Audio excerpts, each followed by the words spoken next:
রহস্যজনক অগ্নিকাণ্ডে পুড়ে ছাই রাবারের গোডাউনের সমস্ত রাবার শিট সহ ছাই রাবারের স্মোক ঘর। ঘটনাটি ঘটেছে সোমবার দুপুর 3টায় বিশ্রামগঞ্জ থানার অন্তর্গত জম্পুজলা ব্লকের পাতালিয়াঘাট ভিলেজের ওয়ারেংবাড়ি এলাকায়।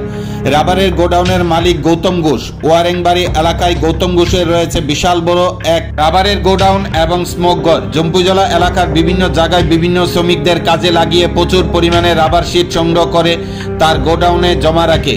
রাবারের শিটগুলো স্মোক ঘরে আগুন লাগিয়ে শুকনো হয়।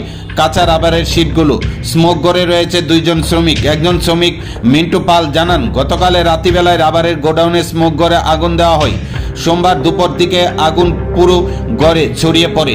শ্রমিকরা বিষয়টি দেখতে পেয়ে বিশ্রামগঞ্জ দমকল বাহিনীকে খবর দেয়। খবর পেয়ে বিশ্রামগঞ্জ দমকল বাহিনী ঘটনাস্থলে ছুটে যাওয়ার আগেই 12 লক্ষ টাকার রাবারের শিট পুড়ে ছাই হয়ে যায়। ঘটনাটির সময় মালিক গৌতম ঘোষ অন্যত্র কাজে বিশালগড় ছুটে আসেন।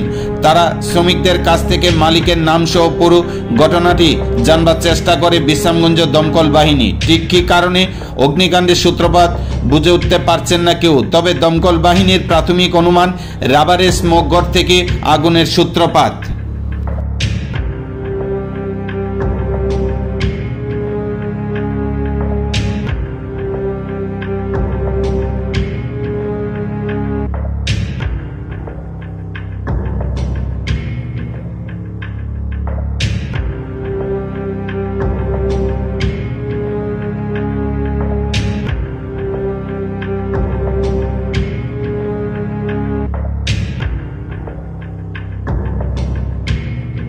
এখানে ওয়ারেংবাড়ি পাতালিয়াঘাট একটা কলেজ লো আমরা এই একটা রবার ফ্যাক্টরিতে আগুন লাগে। তো আমরা আইলাম, আয়া ওখানে কাজ করলাম, কাজ করে আগুন ওখানে নিভে গেছে গা। তো কাজ করে সাইড লেছি। রাবার ছিটকি দিয়ে মানে ক্ষতি হয়েছিল, কত কত কত হয়েছিল? ক্ষতি ওখানে মালিক আইলে বোঝা যাব ক্ষতি কত হয়েছে, তারা কই তারা না। আমরা কই করতেছি স্যার? আমরা বিশ্রামগঞ্জ ফায়ার সার্ভিস।